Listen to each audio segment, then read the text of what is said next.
திருவாரூர் அருகே வாழவாய்க்கால் பகுதியில் ஓடும் பேருந்திலிருந்து இறக்கி சீனியர் மாணவர் மற்றும் அவரது அண்ணனை ஜூனியர் மாணவர்கள் சேர்ந்து சரமாரியாக தாக்கும் வீடியோ காட்சிகள் வெளியாகியுள்ளது. இது குறித்த மேலும் விவரங்களை எமது செய்தியாளர் நேசராஜன் வழங்கிட கேட்கலாம். நேசராஜன், வணக்கம். மேலும் விவரங்கள்.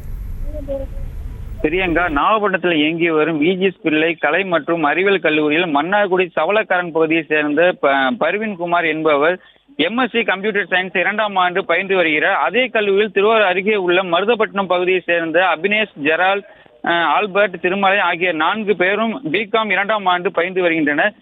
இந்த 5 மாணவர்களும் கல்லூரி பேருந்தில் தினந்தோறும் கல்லூரிக்கு சென்று வருகின்றனர். இந்த நிலையில் நேற்று மாலை பர்வீன் குமார் கல்லூரி பேருந்தில் ஏறும்போது அபினேஷ், ஜெரால்ட், ஆல்பர்ட், திருமலை ஆகியோர் கால்களை நீட்டி அமர்ந்திருந்ததாக கூறப்படுகிறது. இதனை பார்த்த பர்வீன் குமார் ஏன் கால்களை நீட்டி இருக்கிறீர்கள் ப்ரோ என்று கேட்டதற்கு வாக்குவாதம் முற்றி சீனியரான நீ என்ன பெரிய ஆளா என்று மன்னார்காரனா நீ கூறி கேட்டு வாக்குவாதத்தில் ஈடுபட்டனர்.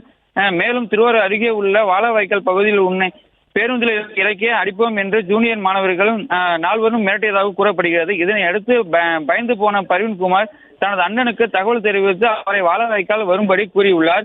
இந்த நிலையில் பேருந்து வாழவாய்க்கால் வந்ததும் ஜூனியர் மாணவர்கள் பர்வீன் குமாரை பேருந்திலிருந்து இறக்கி தாக்க தொடங்கியுள்ளனர். தடுக்க வந்த அவரது அண்ணனையும் தாக்கியதாக கூறப்படுகிறது. இதனை பேருந்தில் இருந்த சக மாணவர்கள் வீடியோ எடுத்து சமூக வலைதளங்களில் பரவியுள்ளனர்.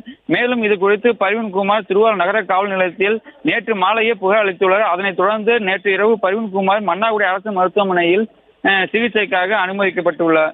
வலியற்ற வெரிகோஸ் வெயின் சிகிச்சை எளிய 30 நிமிட செயல்முறை. 7847045678. செய்திகளை உடனுக்குடனும் துல்லியமாகவும் தெரிந்து கொள்ள சப்ஸ்கிரைப் பண்ணுங்க.